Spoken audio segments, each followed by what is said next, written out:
I mean, I can certainly hear you. Yes, I am in. okay, great. We just gotta wait for the, whatever delay it is, right? Yeah.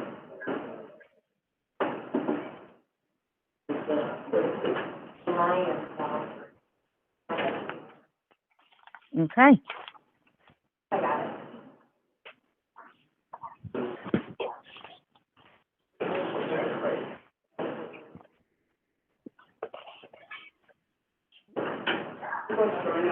That's what's up. That's okay. Strike away.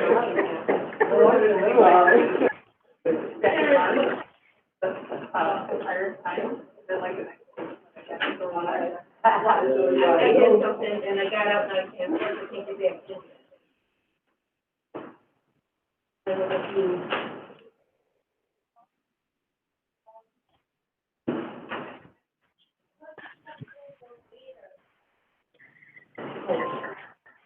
I think it's. It's just basically, I'm not sleeping on it. Hey. Sure.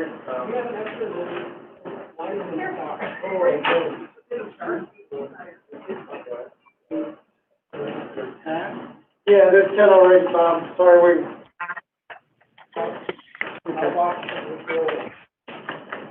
Okay. Okay, I'm gonna call this meeting to order at 1 p.m.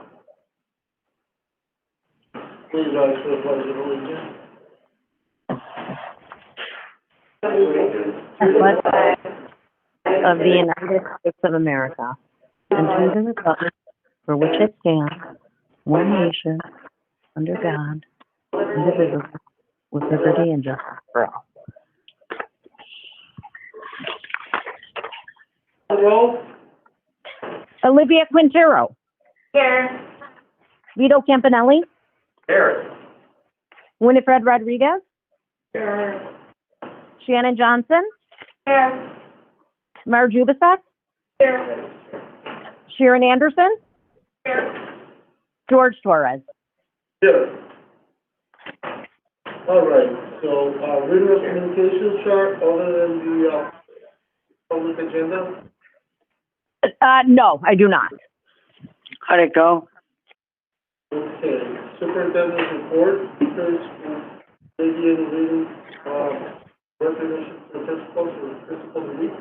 Yes, and what I'll be doing is reading a proclamation written by, Governor Pritzker, recognizing, principals throughout the state of Illinois. And it reads, whereas,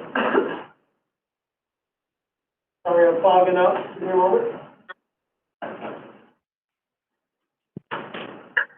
Reads, whereas school principals play an integral role in education and growth of children in elementary, middle, and secondary schools across the state of Illinois.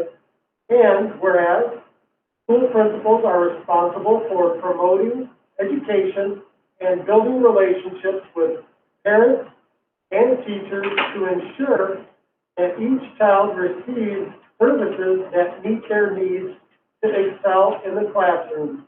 And whereas it is the primary responsibility of the state of Illinois to preserve and improve resources for schools so that all students have access to a quality education and foundation for a successful future. And whereas the Illinois Principals Association represents over 5,800 educational leaders statewide, believes that learning is a lifelong process and that the education of our children is the highest priority. And whereas, for that reason, the Illinois Principals Association is dedicated to developing, supporting, and advocating for innovative school leaders. And whereas, educational leaders face many challenges in supporting and educating our young people and it is through their perseverance and passion that Illinois continues to produce quality, career-ready students.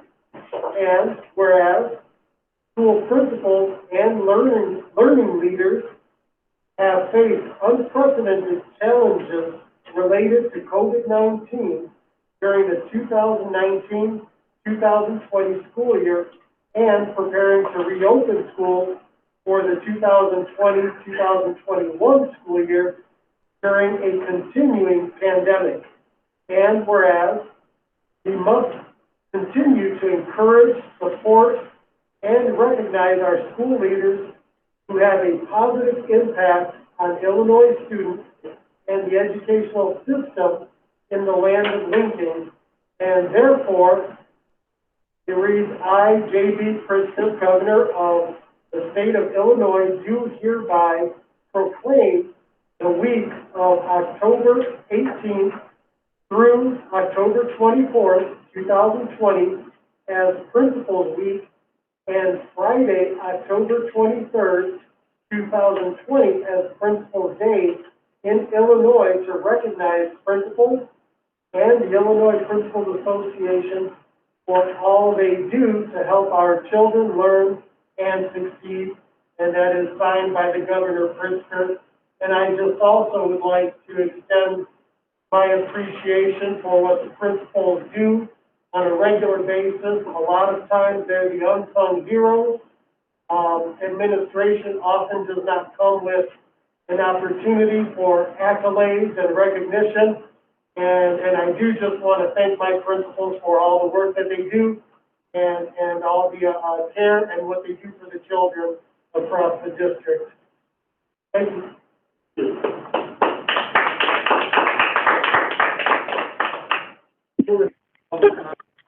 I just have a question before you go to this. I got notice that, we were sent, there was a request for review sent to, board president on October 13th. And I'm just looking to see if we've responded to that, and will you be keeping the board up to par on what's going on? A request for review of From the Attorney General's office. It was sent to George on the 13th via email.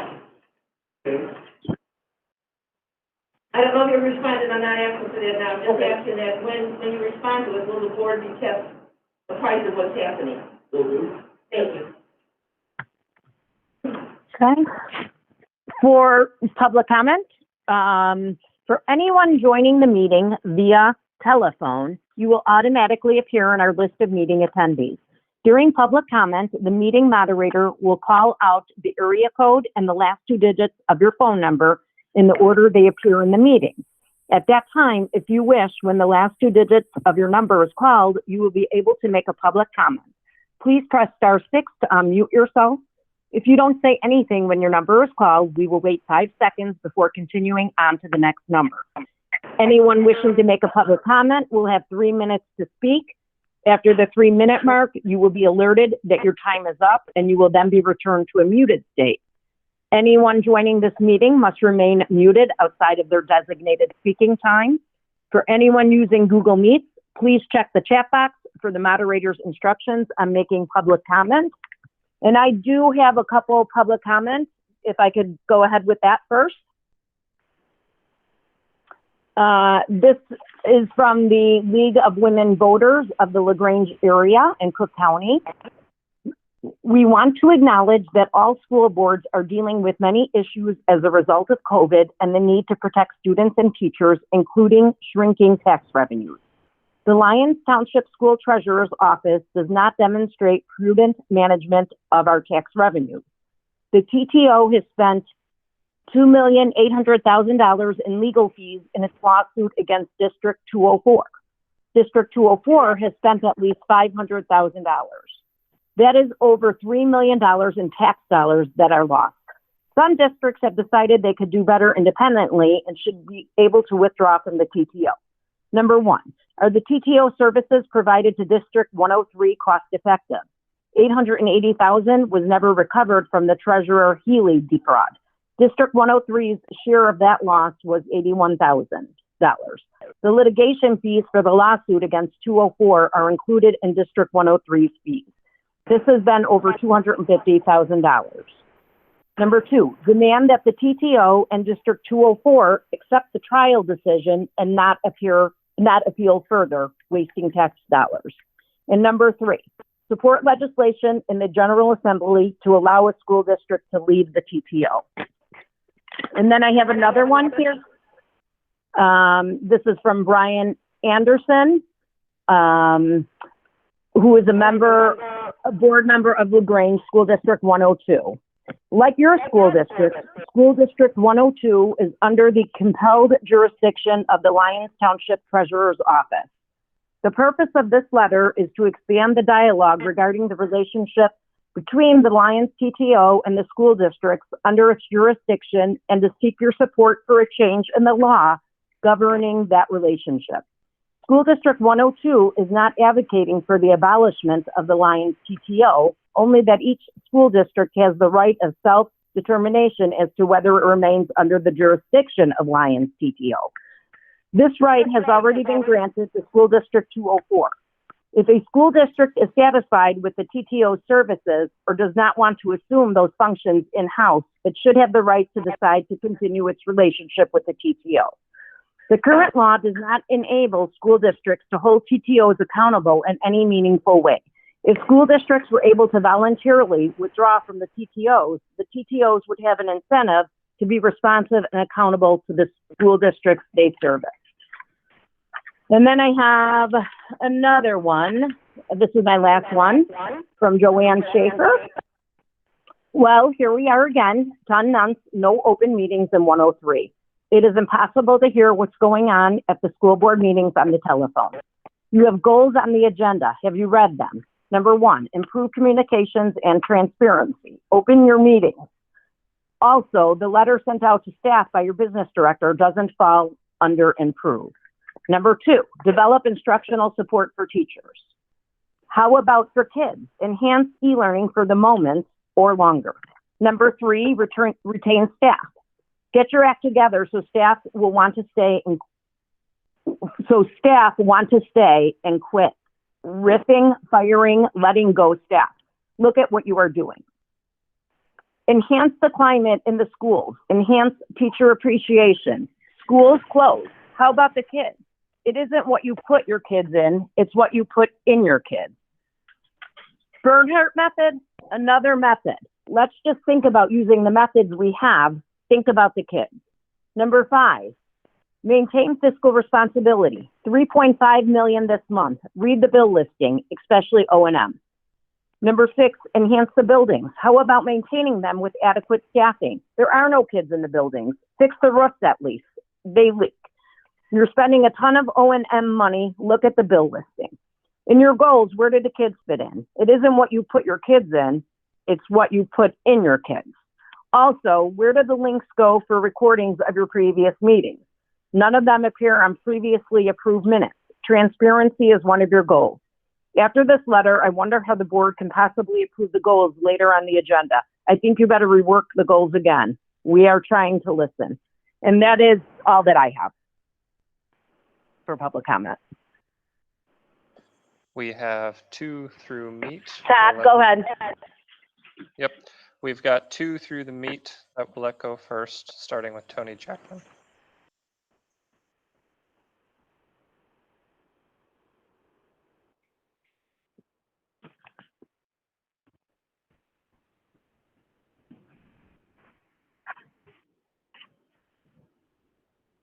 Are you there, Tony?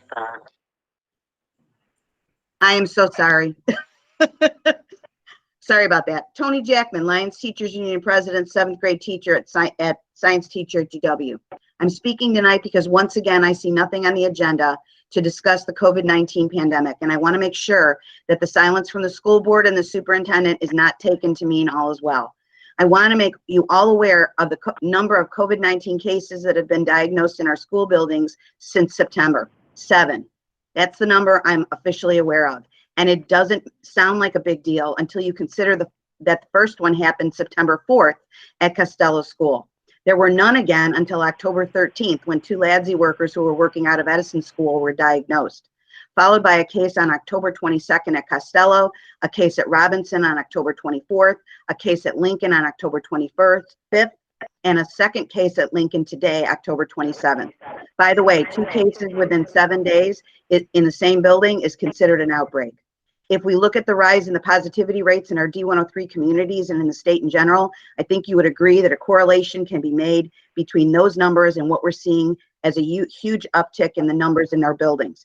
The buildings we thought were probably safe to return teachers to in August have become an unsafe space. I was on a call yesterday with local union presidents and an attorney who represents the IFT, Steve Yokich. He gave us some stats. He said groups of people are dangerous. If 25 people are together, 30% of those are likely to be infected. If it's 50 people, 50% are likely to be infected. Because we don't test any of the staff, there's no way to know for sure who's infected. We screen people, and screening as we do is not really reliable. There's a ton of science out there that airborne transmission of the virus being a much greater threat to than our current guidelines show. And in fact, the CDC and the IDPH have heightened those guidelines in the last week to reflect that. But the guidelines we have in place are only as good as the enforcement of those guidelines. The rules are based on individual conduct, and people make mistakes, even with the best of intentions. If the ultimate goal is to keep staff safe, we should have higher order controls over the hazardous situation.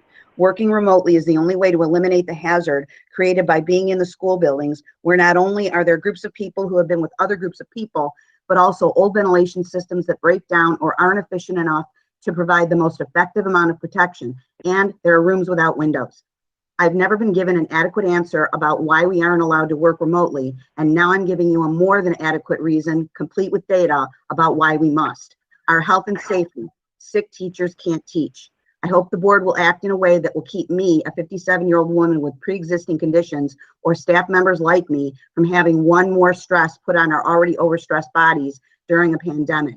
I hope it doesn't take the death of a staff member to open your eyes to the danger you put us all in by not allowing us to work remotely. Thank you. Next, we have Molly Wu. Good evening. My name is Molly Wu, and I teach 6th grade social studies at George Washington Middle School. So far this year, I've enjoyed the return to my classroom. It's lent a sense of normalcy to this weird situation, and it really hammered home the difference between this year and last spring. That is, I enjoyed it until this past weekend. You see, up to this point, I told myself that at least it's all adults who can wear masks correctly, wash our hands appropriately, and we'll be just fine.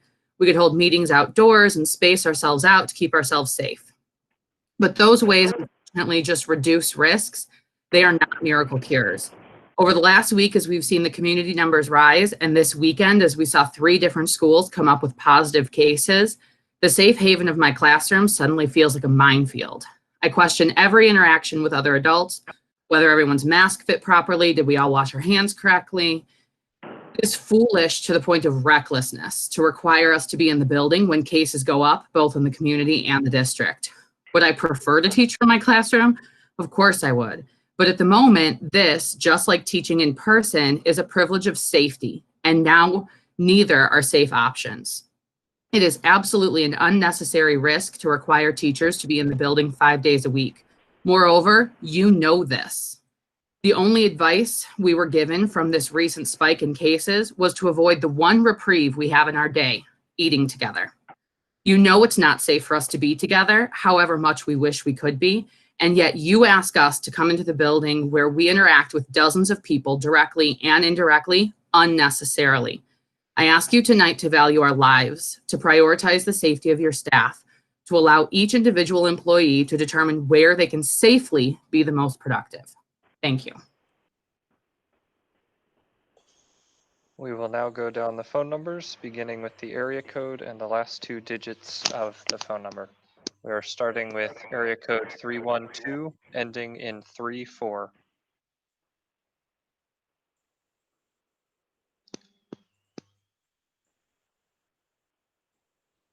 Next, we will go with area code 630, ending in 23.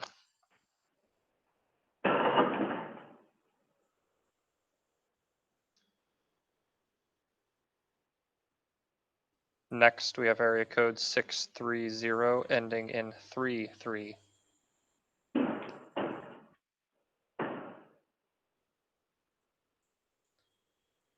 Next, we have area code 630 ending in 65.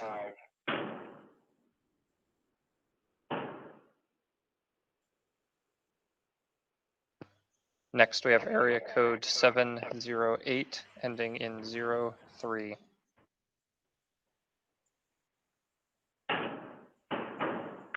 Hello, this is Joanne Schaefer. I did submit a letter. Can I still make a comment? Can I make a comment? Joanne, it is, the attorney did say it's one comment per person. I'm not sure if the attorney is there now because I'm not in the You're room not right there. now. Okay, I can hear you good. I heard Chris good. I heard Tony Jackman good. Whatever banging is going on in the background and when the board is on, we cannot understand them at all. I'm sure it's not just me. It is typically comment unless the rules say that you can speak to something else. Can't hear a word she's saying. Don't know what she's saying. See, and I can hear her fine. I don't know. And I'm on a landline. I am not on a cell phone. That's why I'm asking for the meetings to be opened. You cannot understand the board. Is Felicia at the meeting? Felicia was just talking. I can hear her fine, and I'm on my cell phone, so I'm not sure. But couldn't hear her on my cell phone. That's why I went to my landline. So something needs to be done. If somebody else is having problems, I cannot be the only one. So that's my comment. Thanks, Joanne. Thanks. Chris, can I just ask, I mean, the person was the union president and another teacher. Will you be considering their concerns and looking into that and seeing if it's not, I know that some people were insistent that the teachers be here, but now since we've gotten these calls, and obviously when this union president comes on, she's speaking for more than herself, just like many teachers. And so I'm wondering, will you, I don't know, meeting or consider their safety and let the board know what your decision is? Yes, definitely everything's always up for consideration. And I do plan, when the agenda was turned in, we had one case, which was earlier. So, if it's okay with the board president, maybe after public comment, I wrote down some information I'd like to share with the board about the processes and the dynamics that we've been, dealing with the COVID-19. And can I just piggyback a little bit on that too? The safety is the number one concern, but the amount of work that you and the administrators and everybody else that have been doing this contact tracing, it would be unnecessary if our staff was working from home. So just the time saving, the money saving, and the amount that we're paying to get these schools clean when there's no students in here, and the safety of our staff really, really, really needs to be looked at again. So thank you for filling us in later. Sure. I have a comment, Chris, which is what I'm trying to put those that are on the phone this year. I thought in the last session, it was half the board that was deciding that the teacher should be here 5 days a week. That some of us went with the teacher, the union president's idea to where for safety, that not many should be here since we didn't even have the equipment. I didn't know that they were working 5 days a week. Are they working 5 days a week? Yes, yes, they are. But not all of them, are they? Not all of them. There are some circumstances, leave opportunities, and we created additional leave opportunities for teachers for accommodations. So it's not everybody, but there are a lot of dynamics where we do afford leave options to work from home because they've proven that they're able and capable to work at home effectively. So yes, it is not everybody. There are leave options, but there are a majority that come to work every day. There's more people in the building than out of the building. Yes. that would be with a full class or a half, There's no students, just staff. not even the hybrid, right? Correct, no hybrid yet, no, yeah. There are lab duty students at 3 For buildings. your information, you're laughing, there are hybrid schools going with hybrid. Yes, but That's why I'm wondering if you've been at any of our board meetings, because this is I a big just thing. hear what Let's stop that, please. Keep- Across the board fight that the teachers should have been here, and half of them were like, why? I work from home. So, I am with the teachers, safety. I'd rather them work from home and do, what is it, Zoom, Chromebook, whatever, EMS Chromebook, Zoom. So I'd rather them do that if they can do that, I mean, and then you're talking about 6 weeks. There's different types of leaves, that are available by the federal government, and then we added through a memorandum of understanding, opportunities if individuals have lived with individuals with, pre-existing conditions or at risk, or if they themselves have, those dynamics. So there are other alternatives, variations, and we do, and always have since the beginning, if individuals have, and this is some of the stuff I'm going to talk about in a minute, but if individuals have symptoms, they have to self-quarantine, even if it's just sniffles or things to that nature, or a headache, they have to self-quarantine. So there's, any given day, there could be a decent amount of people at home, but as a norm, the teachers are working from the buildings daily in their classrooms with no students for the majority. And Winifred, I agree with you, but we were not given the chance to vote on this. If you remember the conversation, George wanted the teachers here, he insulted our staff by saying they'd be answering the door, playing with their dogs or their kids. Or distracted by I think we never got a chance to vote. You guys because I can think never that- get around to the negative. But I said think there's I no was ready discussion for in the that. whole- We never got The all day ready for at that. work. We never Why got a you guys waste chance, time? we never I'm got a turning chance to every vote. argument Never for put to us everything. for a vote. So we Because I think decided by many of George. us, or some of us, would agree with you. On July 28th, that was when we had that discussion. I wrote it down verbatim. Because I work 4 days from home and I'm getting paid under the COVID-19, so, and I go to work 1 day a week for 4 hours. But that's safe. Better safe than sorry at this point. And I think it was a good go, and it was a good try, but now that we're seeing the numbers being out of control again, it's definitely time to rethink. I know we have some LASI kids here in those LASI classes, correct? At GW, they're in the annex, Right, and they're in the then annex. Costello has, I'm not sure the exact number, and Edison have LADSI programs. So with the rise in numbers and cases and whatnot, is LADSI, have they said anything to you in regards to maybe pulling their kids back and sending them home? Or are they still looking to have them in-house? Right now, they're still looking to have them in-house, but they, there's a lot, with the numbers going up, there's a lot of influx. So, Dr. Ambule and I are in communication, and she's got a lot of, there's several districts. So when she makes a decision, she has to check with so many that she's keeping me informed, and right now they're status quo, but they are looking at dynamics as well. So, dumb question, if Lansing, with numbers going up and whatnot, if Lansing decides to continue to leave the kids in-house, in school with us, would it be more beneficial for us, or to keep everything contained, or what have you, if we kept them all to one specific school? Easier to clean, easier to decontaminate, for lack of a better term. Would that be more beneficial for us to help accommodate them, instead of having them spread out at 3 schools, if we could have them housed in a central location? How it works when kids are in is how it's planned right now.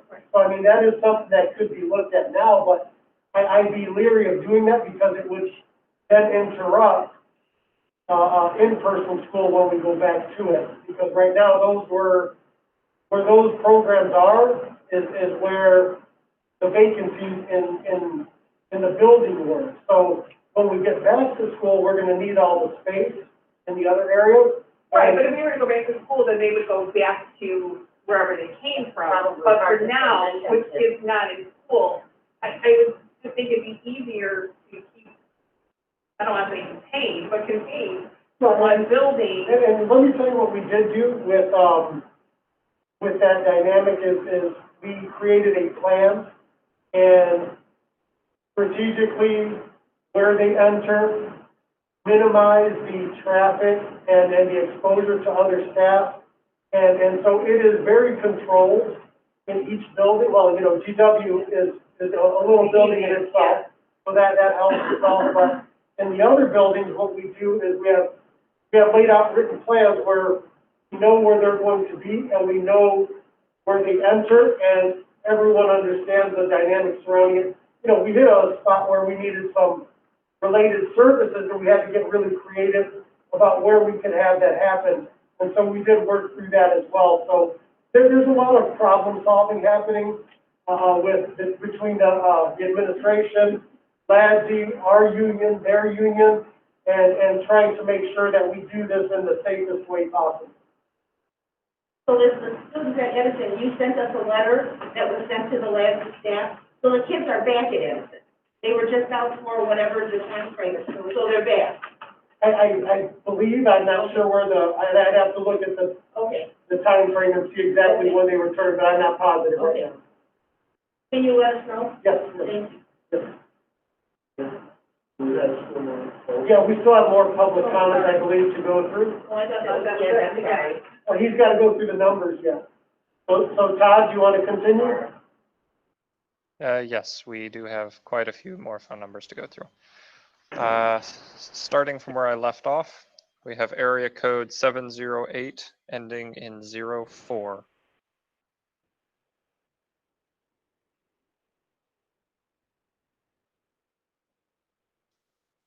Area code 708 ending in 19.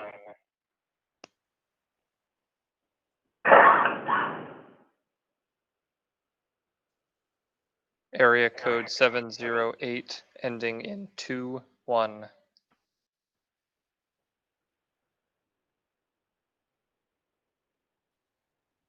Area code 708 ending in 25.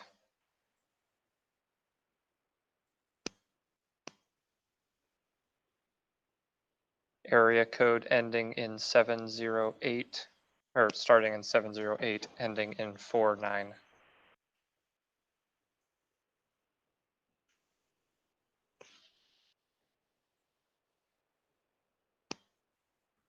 Area code 708, ending in 51.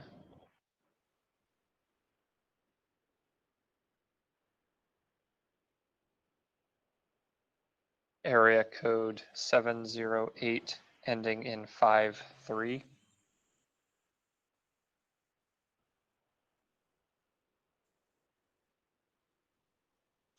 Area code 708, ending in 54.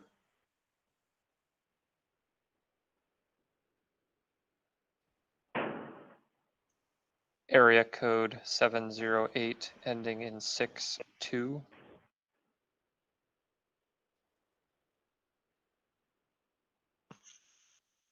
Area code 708, ending in 68.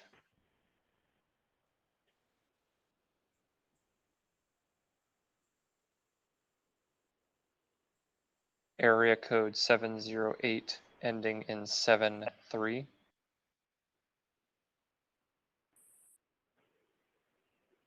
Hello? Hello? Yes, we can hear you. Okay, can you hear me? Yes. Okay, this is Gloria Medina, and I am having trouble. I am trying to listen to some of the board members speak, and it's a little difficult to hear you. Hello? Yes, we can hear you.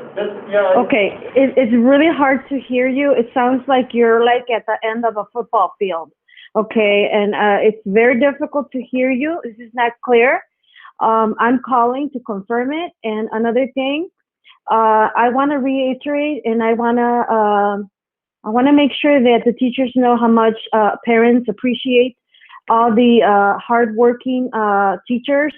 And like I said last time, I don't know if you guys are recording this. You don't answer questions. I don't know what kind of administration we have going on. We do pay taxes. Okay, nobody has the kindness to return our phone calls with questions. Where are we going to find that? Why does Felicia have to be there every meeting? I don't understand. Why are we paying so much money? And like I said last time, you know, remote is good and it's safe for the kids.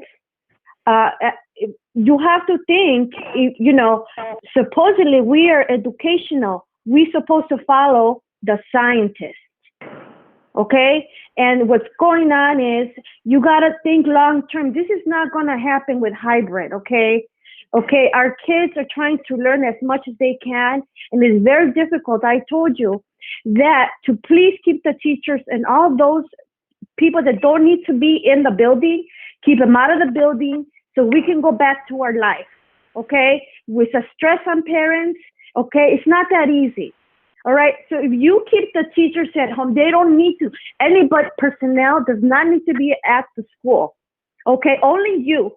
The superintendent and the administration building, they do, but not nobody else. The principal, you know, she could be at the building with the secretary, but we don't need anybody else in there, okay? Because one day we're going to come back, one day, and we don't know right now. They're saying 2022, okay? So you got to have a plan that's real, and it's going to be for the future, and it's going to be for the safety of everybody, okay? Because blood will be in your hands.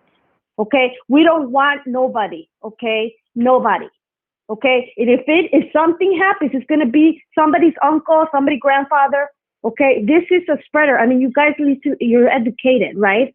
And Chris, can you please stop it with your dynamics? Pick another word, please. You know more. Stop it with the dynamics. I've had to the top of my head with your freaking dynamics. Change the word up, okay? Think like a scientist. You went to college. Come on. Pick it up. I am so sorry. I'm sorry to interrupt, but the 3 minutes is up. Okay. Thank you very much. Thank you. I guess no answers. No answers. There are 6 more numbers, starting at 708, ending in 94.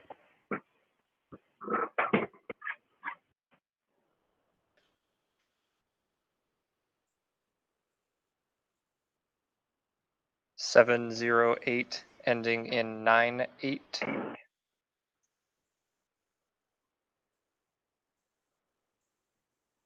773, ending in 62.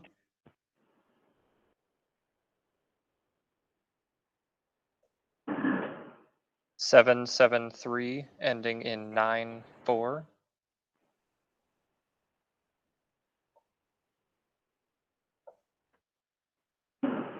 815, ending in 08.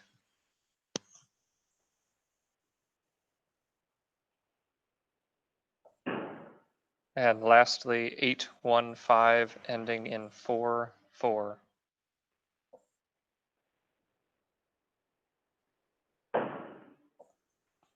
There are no additional numbers and no one else volunteered in the chat. Thank you. Moving on with utility financials. Their financials are attached to the agenda for the public. Yes. Do you mind if I go ahead, speak to address the COVID? No, please do. It sounds like there's a lot of misunderstanding. And I'll be honest, there's a lot of learning, and so it's a lot different speaking to this issue now than it was maybe even a week ago. So first I want to thank Tony because she is part of this dynamic that I communicate with regularly, and the availability and accessibility is very proactive and very available. So I do want to thank her and for being available and part of part of the discussion process. So, just going to my notes here, I want to address the recent cases of COVID-19. We have had, as you heard the date, 4 in the past week. Before I get into these cases, I do need to recognize my administrative staff, as well as all those, Tony, for example, and others that are involved in this communication process. So, these cases do not adhere to a work schedule. They happen on the weekends, they happen at night. We get these out of nowhere, and it's whenever they come to you, here I am. And this past weekend, I worked closely and constantly with 2 different principals, the Director of Student Services, Kim West, the Director of Maintenance, Bob Coates, the District Nurse, Don Lewis, 2 individual school nurses, the Assistant Superintendent, and other administrators. We worked from Friday night to Sunday evening. They were all very available, and none of them complained. For that, we have a dedicated team, and we are growing together through these tough times, and I want to simply say to them in public that I appreciate their work ethic, professional demeanor in handling the issues on a moment's notice without warning. Through the recent cases, we have had many individuals self-quarantine due to exposure to one of the individuals that tested positive in these different occasions. The true definition of a close contact is within 6 feet of another person for more than 15 minutes, and that could be cumulative 15 minutes in a day. And and most of these individuals that have been self-quarantined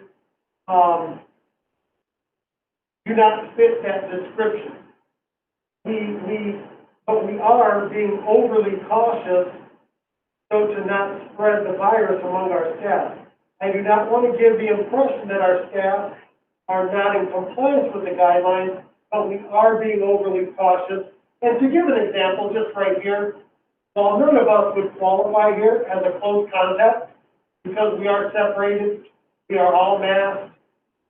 If one of us came down with it and we all had to come to work the next day, what I'm doing is being overly cautious and saying, you know what? We may have hit the door, we may have done this, we may have come into other contacts.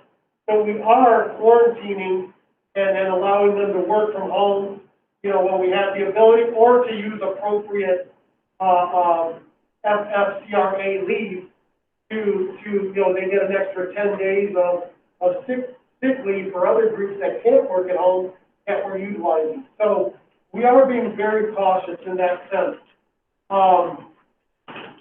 So once a case, and just kind of getting into the dynamics of what we do, once a case is identified, we begin contact tracing and surface tracing led by the district nurse. And so contact tracing are those individuals that you may have been around, and then surface tracing is what area, what facilities, what classrooms, what restrooms have you been to.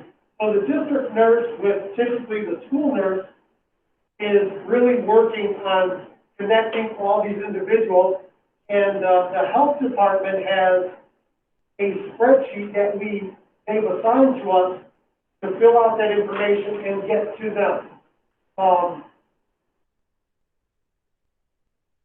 Then each of the close contacts are put on a 14-day quarantine, and so they could be not exhibiting any symptoms, and that would be a 14-day quarantine. Now, contrary, an individual with symptoms is on a mandatory 10-day. And the purpose of that is an individual with no symptoms, it may be incubating, so they give it more time. That's where the additional 4 days comes from. But nobody, if an individual has symptoms, they cannot return unless they are free of symptoms for, I believe it is 2 days. And so we have some documents provided by the health department that we follow to run through this matrix of decision making.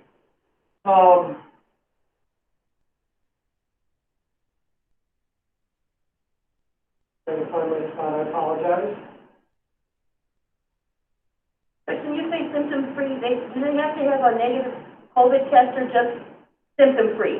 We encourage a COVID test, but we can't require. Okay. But they do, and I'm gonna get to this in a moment. Isn't that against the law to require their, results? Isn't it a? No, you can ask for them to, come back with a focus. Oh, we can't. Yeah, my niece, couldn't return to college, because someone in her dorm had it, and so they were all sent home, and they couldn't come back until they had 3 negative COVID tests. Some take longer than others. Okay, yeah. So, but at this point, after the contact and surface training, I then notify the director of maintenance so that we can have a plan for cleaning. At that point, we know the location. And we have really gone above and beyond, for the safety of the employees and have cleaned, in some cases, we, by the guidance, we would have to clean this room, that restroom, and, maybe the lounge.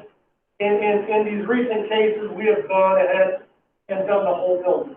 So we're really trying to keep, ahead of this case, because we see the news. We understand what's happening.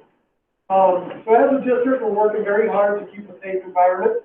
I want to recognize the custodial staff for their work in helping maintain a safe work environment. One note that I realized, many are not aware that our staff are certified to do the appropriate cleaning required to effectively clean an area infected by infectious diseases such as COVID. We do use a service provider for this to help with the mass amount of work when we need to do a whole building. So that I want to clear that up because I think there's a misconception that our staff can't do it, but they can, but it typically is an idea of, time is of the essence. One area that I did address with the principals and staff today is that of eating together, as you heard. That is one instance where you do have to take the mask off, and I felt we needed to look at that. So today I sent an email that we are not put ourselves in these risky types of situations, and also that my administrators do not conduct any in-person meetings. Everything can be done virtually, and we are actually very, I say here, with the development of our technology skills and abilities, we have become very capable of conducting effective meetings via Google Meet. The amount of effort we put into the preventative measures is immense. I want to talk about that for a minute. We have every staff self-certified whether they have any COVID symptoms daily. If they do answer yes, and there's 2 questions, either of the questions, we have a nurse reach out to them and guide them from there. Anyone who shows symptoms has to remain home for 10 days from the point of the symptoms. The symptoms are fever or chills, cough, shortness of breath or difficulty breathing, fatigue, muscle or body ache, headache, a new loss of taste or smell, a sore throat, congestion or a runny nose, nausea, vomiting, or diarrhea. Our self-certification process also asks if the employee was a close contact to a suspected or positive case of COVID. They would have to quarantine for that longer amount of 14 days. So with some of these areas, once they do hit yes, so we do that daily, there's an act for it, so it makes it pretty easy. We go through Skyward. And then that triggers a self-quarantining process. So if you think about a running nose, we could have in the district at any moment, 15 to 20 people staying home for a runny nose for the next 10 days.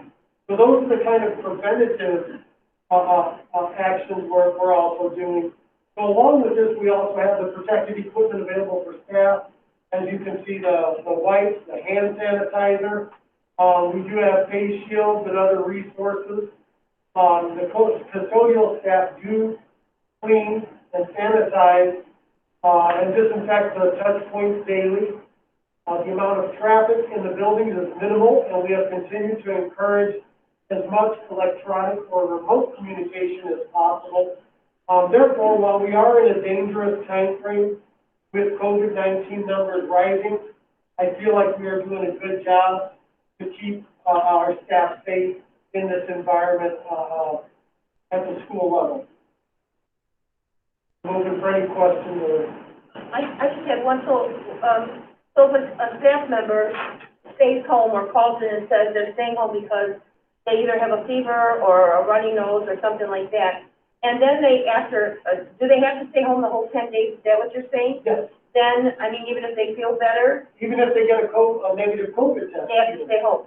Are those staff members, do we get a sub for them, or are they working remotely? I mean, if they're sick. If the teachers are not so sick that they can't teach, they continue to teach.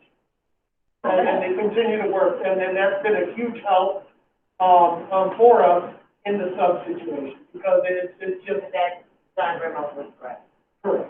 And so then, if their equipment is here, and they're still, that's what I wanted to know, and they're not sick enough, or they don't feel sick enough at that time, that where they can be, then how do they get all this, do they have to come in and get their equipment then? You know, I don't know that that's Okay. been an issue yet. All right, It may have been, Okay. but I'm not sure. okay. So I don't know if they just jump on a personal computer or if they take their Chromebook home daily.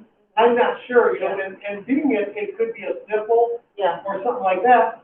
You know, I'll probably encourage yeah. the principals to encourage their staff to be prepared in case you do, you know, come down with a little cold or something that maybe we'll just get through right away. Because I know some staff have some kind of, they kind of have elaborate setups in their Oh, yeah. classrooms, but, okay. Yeah, they're doing a great job. Our school has stuff to bring home our stuff every night, just in case. That's smart, and I have not done that, but I will. That's not a bad idea. My question is, for you, that I understand everything you guys are putting into place, and that's great.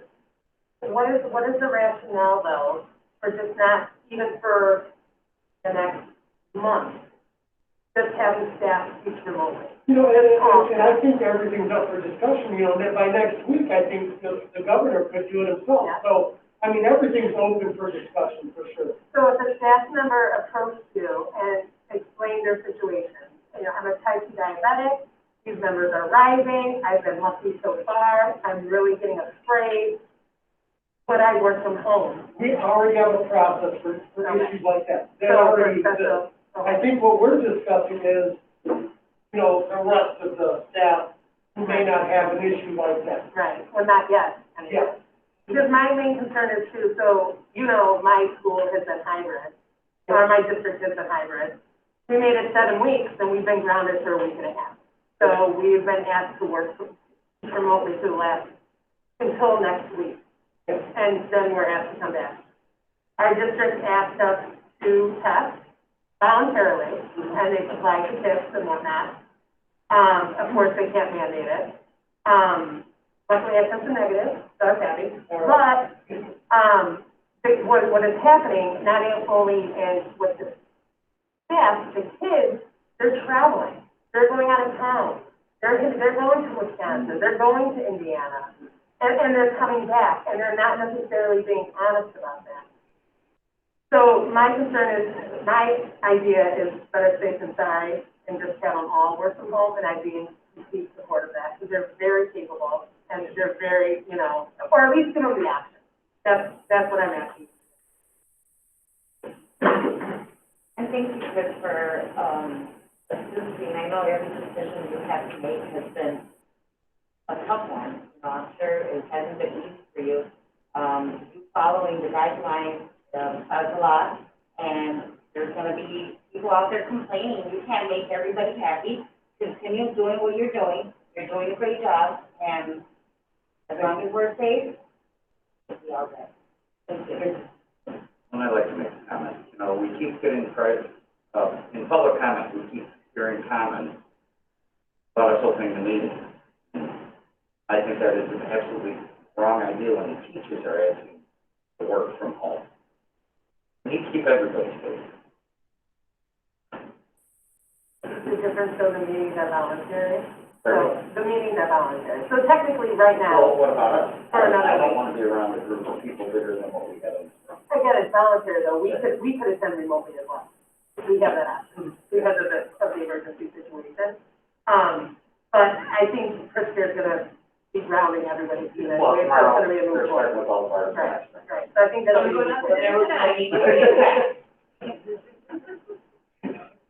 Okay, moving on, Need to be a text earlier. we consent agenda, so I'm looking for a motion to approve. But. I'll make that motion. I will second. Okay, so that was Olivia Vito, seconded. Olivia Quintero. Yes. Wait, we have discussion. Yeah, I had. So this, it's consent, so are you just removing an item? No, I just have a question. Oh, sorry about that. Okay, I noticed that under leave of personnel, there's a heck of a lot of aides listed. Is there a reason for that, or, like, everybody listed as either an aide or a building secretary, so, I guess, is there a reason for that, or we just having a run on aides who are having illnesses, or what's the deal? You know, I mean, those are medical leaves or other things like that, so I can't generalize each of the, you know. But it's nothing that we've done, is my point. Like, we're not, or like, is this something that we're putting them on leave, or is Well, you know what, I it did, and I mean, without talking about these specifically, I think one thing we did put out fairly recently was notice of how to maneuver through the, FFCRA, the Family First, Corona, you know what I'm trying to say? So it could be that, and sometimes they may already be back, they may just be leaving. You know I have one that we didn't make on this agenda, that this individual will be back by the next meeting, but we'll be voting on it. So I can't tell you exactly for all of these, but that could be a factor that played into it, is they have learned about that a little bit more. And that's fine, but like I'm saying, they were all aides, so just kind of made me go, are we putting them on leave for a while because for some reason, or was it? No, we're not doing We're, This is their request. this Yeah. is their, okay, Yeah. just making sure, because it just seemed, like I said, it was just weird that it was all aides. Okay. Call the roll. Olivia Quintero. Yes. Vito Campanelli. Yes. Winifred Rodriguez. Yes. Shanna Johnson. Yes. Mar Jubasek. Yes. Sharon Anderson. Yes. George Torres. Yes. Motion passes. We got a discussion on AASB resolutions for November 14th delegate assembly meeting. Do you guys want to talk about any of the resolutions the new resolutions that are coming out with? We have a,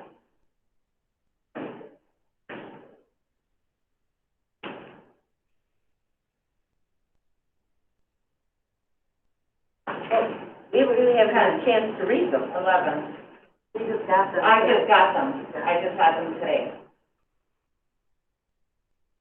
Could it be possible, is this allowed, because we did all this with them tonight? We review them and maybe tell Olivia? As Or, long as you're not emailing back, you know what I mean, like, Okay. email and. Communication. so if we email like recommendations, or we copy all the board members to it or no? You can, as long as. As I, you know, I have no way to reply. Yeah. Because I would like, to take a look at these before. Yeah. What number did you say it was? Oh, there's 9 of them, but I haven't really looked at them myself, so I think there's more than 9, because I thought the same thing, and then I was like, oh, no, there's a. Because there's reaffirmation too. We all need to get up to speed. And when is this? the 14th to 14. Yes. Oh, I see. Yeah, so if we still need to get that. So do you want to give us a within the date next week. that you want it back by? You guys want to get a week? Is that enough for you? Is that okay? Yeah, that's fine. Oh, yeah, because I'm in October, am I right? Yeah, no, I'm in no. November, am I right? So next week, if you guys, Taking, have you, I had a just chance to look at received that it. yet? I just Okay, so you haven't, received it, so I was gonna ask you if you thought that the IASB recommendations were on point or not. Yeah, no, You just I got just it looked too. at these.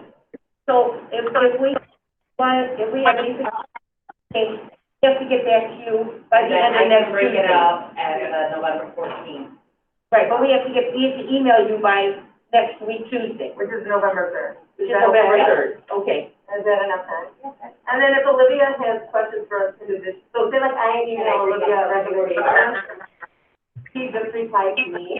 Yes, Okay. that's everyone else. Okay. Okay. Okay. Thanks. Action items. Action item A, looking for a motion to approve employment contract for Stephanie Coyne, Human Resources Director, in the amount of $72,000, and will be prorated for year 2020-2021. Do I have a motion? I'll make that motion. I will second. Donna? I do. I actually two things. One, I think we should have listed her name on here. And then maybe it was just an oversight. But, our former, HR director made $115,000, and I know it's not on this agenda, but you did email us a resume, or you emailed us some information about her. So I know she doesn't have, school experience, but then neither did our last one. So is she not going to, is there a change in the job? Because that's, he made 115, and now she's making 72. So, have you made that job smaller? Or if Look at the experience level, I want to make sure that, if after this year and things go well, we could consider a different rate, but it was where we ended up in this salary discussion. So, but that's like $40,000 less. And it's hard if the job is still the same amount of work. I understand all about the experience, I get that, but our former, I don't know that any HR, and I don't know how many we've had, 3 or 4, had real HR experience. And now we're paying, we paid, Brian Town that amount of money, and now we're bringing her on. If that's the same amount of work, and it's like, that's a huge difference. And so I thought, is there some rationale, or is she not gonna do the same, is her job description that much different to warrant, what, I don't have to do the math, $40,000 less in pay? No, the job's not changing. Job's not changing. And so is that $72,000 going to be prorated, or is it $72,000 from now until the end of the year? $72,000 will be prorated. Okay. And she's okay with that? In 2021, she'll be getting her master's. That's correct, I read it right, so I just think. And human resources, right? Correct. So I don't know, and I want to bring Brian up what credentials he has, so it's basically like comparing the two, and then with her experience level, so. Well, their experience level is similar. I don't remember if Brian had a master's degree or not, but I still wouldn't think there would be that much of a salary discrepancy with a master's versus a bachelor's. But if she's okay with it, and if she wants to do it for that amount. So she definitely seems more than qualified and whatever. My only question is, with there being no, Tricon conference this year, and this being, like, the school being different than where she's currently working, is there gonna be some type of training or something for her so that she learns about, the teacher certificates and submitting into the state and all of those requirements? Is there gonna be? Yeah, they're going to be using the West 40, and that's one thing, especially coming from Indiana. West 40 is a gem. And they have, an HR group that meets regularly. And I started talking to her about different resources. And, Illinois Association of School Business Officials is another good resource, because getting acclimated to the school side is going to take a little bit of time. But the potential and the ability, of this young lady is fantastic, and then I think, I think if we look at this first year, we move from there, if we want to consider, an increase later, we certainly can, but, One-year contract, right? I'm sorry? One-year contract. Correct. I just don't want to underpay her for qualifications, but like I said, if she's okay with it, I want to be careful that we don't give off that impression of inequitable pay when it comes to men and women, and I think sometimes it gets portrayed that way. Correct me right or wrong, but she's young and inexperienced compared to what we had today. But she's working HR right now. She's working HR at, But she's not, For how long though? 4+ years. 4+. Yeah, so she's got a college degree, it's 2 years. Right, that's the way I understood it was, she wasn't for more money once she gets to know. But maybe I misunderstood something. Yeah, I just don't want it to be used. And I agree too, we don't want it to be misconstrued, I think some of the place money right now. No, and like, yeah, If she's And okay if with she's- it. that's what I said, if she's okay with it. If I were her, I definitely wouldn't be okay with it. I'd be like, I am woman here anymore, but whatever. Because I don't think she's any less qualified Yeah. than the other people we had in there. That was my point.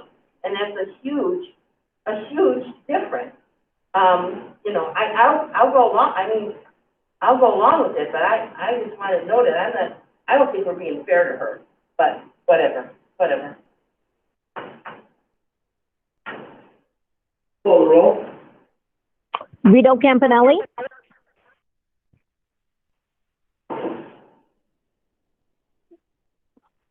Vito, I'm sorry, was that a yes? Yes. Winifred Rodriguez, Yes. Shannon Johnson, Yes. Mar Jubasek, Yes. Sharon Anderson, Yes. Olivia Quintero, Yes. George Torres. Yes. Moving on with action item B, approval of board goals for school year 2020-2021. I'm looking for a motion to approve the board goals for school year 2020-2021. Do I have a motion? I'll make that motion. I'll second. Chris Sharp? Okay, Winifred Rodriguez, Yes. Shannon Johnson, Yes. Mar Jubasek, Yes. Sharon Anderson, Yes. Olivia Quintero, Yes. Vito Campanelli, Yes. George Torres. Yes. Action item C, approval of cleaning and disinfecting services. So I'm looking for a motion to approve the bid from Alpha Building Maintenance Services Incorporated for cleaning and disinfecting services in the amount of $6,600 per visit district-wide, ordered by school as follows: Costello, $891 per service; Lincoln, $1,320 per service; Home, $726 per service; GW, $1,914 per service; Edison, $890 per service; Robinson, $726 per service, and the administration building at $133 per service. Do I have a motion to approve this? I'll make that motion. I'll second. Any comments? I just want to clarify, so that motion you just read with all the figures in, that is part of the contract. So in other words, I just want to be clear because I think I know what you're saying, that if we only had to, like we had Lincoln, so it's part of the motion. If they only have to come out and clean Lincoln, we're only going to pay the whatever amount of money. And it would only be $6,000 in case we would have an upright, who knows, and Throughout the district, it's $6,000 to $6,000.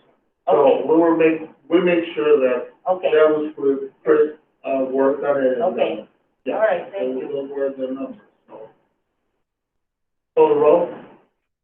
Shannon Johnson, Yes. Mar Jubasek, Yes. Sharon Anderson, Olivia Quintero, Yes. Vito Campanelli, Yes. Winifred Rodriguez, Yes. George Torres. Yes. Motion passes. Action item D, approval of stipend for Kim West. I'm looking for a motion to approve the stipend for Kim West at daily rate of $56 beginning September 1st for carrying out additional responsibilities related to the transition of a new director of student services and for additional responsibilities related to the early childhood director role until such time as the position is filled. Do I have a motion? I'll make a motion. Have a I'll second? second that. Comments? Do we have that, posted, and if so, have we had any interest in it? We haven't posted, I thought it was posted a little earlier, so I believe I'm bringing it down to 10 days, should be coming up soon. So I'll be looking at that and hopefully get some help from, Stephanie, now that I have someone coming soon. And we'll try to get that right away. So we haven't had anybody apply yet? We may have, Oh, I okay, have not that's looked at the, frontline application system yet. But usually when I pull it down, that's when I pull them up. Okay. We probably have, I'm sure we have. Call the roll. Marjubasek? Sharon Anderson? Yes. Olivia Quintero? Yes. Vito Campanelli? Yes. Winifred Rodriguez? Yes. Shannon Johnson? Yes. George Torres? Yes. Motion passes. Action item E, amendment of minutes of July 28, 2020, including statements of board members, March, Husek, and Johnson. I'm looking for a motion to approve this amendment to the minutes of July 28, 2020, to include the statements of board members, March and Shannon. Do I have a motion? I'll make that motion. A second? I'm sorry, who was the first on that? Olivia. Olivia. And then Winifred? Yep. Sharon. Sharon.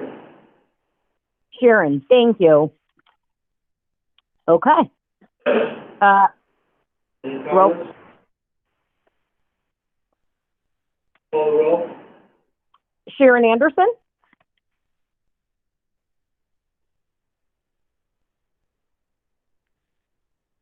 Did you hear her, Sean? I'm sorry, I did not hear that. Sharon Anderson? Yes. Thank you. Olivia Quintero? No. Vito Campanelli? No. Winifred Rodriguez? Oh. Shannon Johnson? Yes. Marjubasek? Yes. George Torres? Moving on, action item F, approval of custodial collective bargaining agreement between Lyons School District 103 and SEIU Local 73 from July 1st, 2020 through June 30, 2022. I'm looking for a motion. 2022 or on the yellow agenda is 2021. It should be 2022. 2022, and, yeah, that is some, Experience typo. right.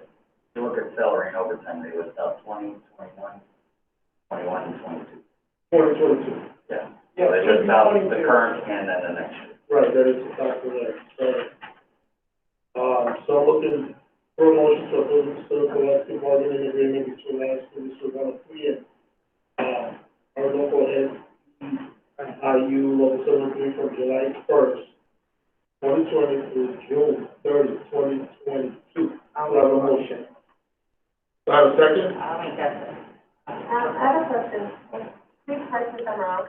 The email you sent out, did you state it was for just this year due to the pandemic, and then you guys were gonna reevaluate? That's what we were proposing, on the administrative side. We ended up negotiating and coming to an agreement to the 2 years. Oh, okay. Did we get another email with that, or or?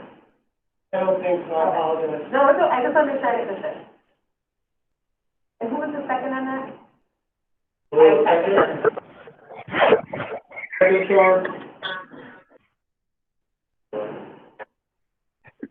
Okay.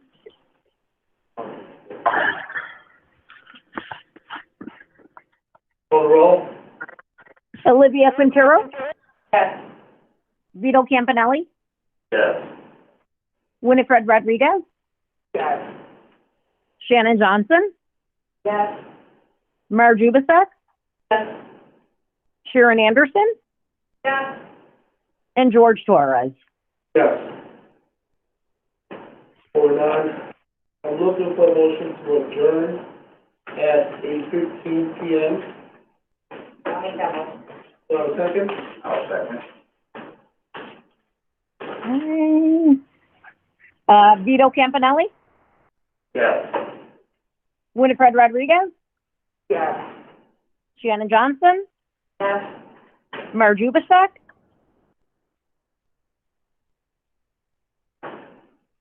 Marge, I'm sorry, I didn't hear. I just want to make sure you said yes. Yes. Thank you. Sharon Anderson, Yes.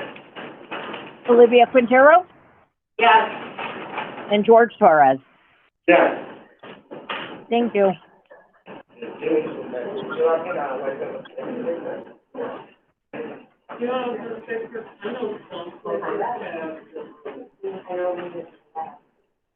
We already know our board role.